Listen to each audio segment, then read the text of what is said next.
Two Sentence Horror is a website that gives you a horror story in 2 sentences. No two people who visit this site will get the same horror story. Let's see how I did this. This is the GitHub repository for the site that I'm going to build.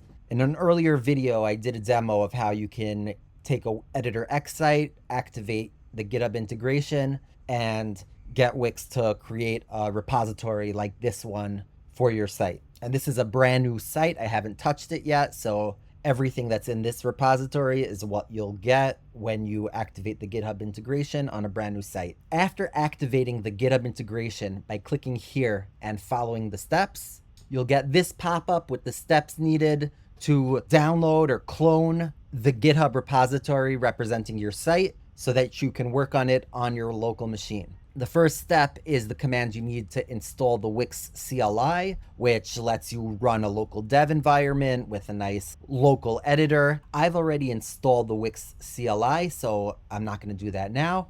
If you're following along, you should run that command. You're installing it globally, so it makes no difference where you're located. Just open a terminal and run that command. So I'm going to open a terminal to the location where I want my project to exist. This first command will clone my repository to my local machine.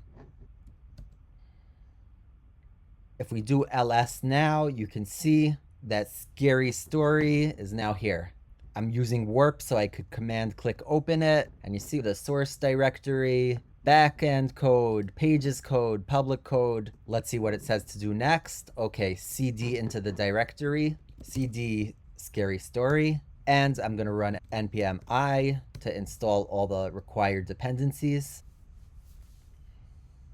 All right, you saw that it popped my browser open. That's just to make sure that I'm logged into Wix and authorized to edit this project. If you're unsure if you're logged into Wix, you could always run Wix who am I, and that will tell you which user you're logged in as. I'm just going to run Wix dev, and that's going to open up my browser with my site. This probably looks familiar to you. It looks almost exactly like the online editor, but if you look up over there next to the Editor X logo, it has a little local editor label, and that's how you can check and see if you're in your local editor or if you're in the online editor, if you get confused or if you have them both open. Now what we're going to need over here is a text element, which I'll get from the add element menu. So I'll just click paragraph and I'll use that. All right, so this is the text that we're going to change on each reload.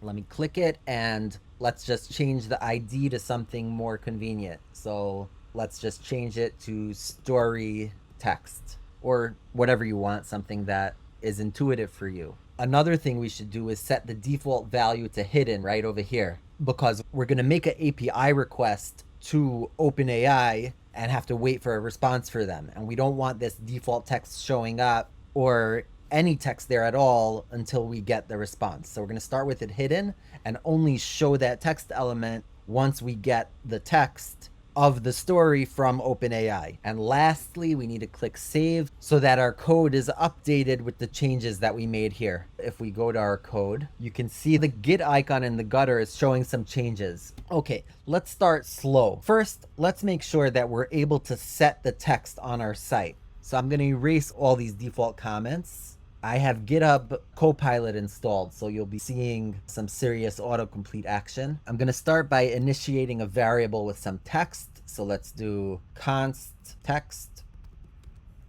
equals hello world. Fine, great. And then what we want to do is use Wix's $W selector to access our text element.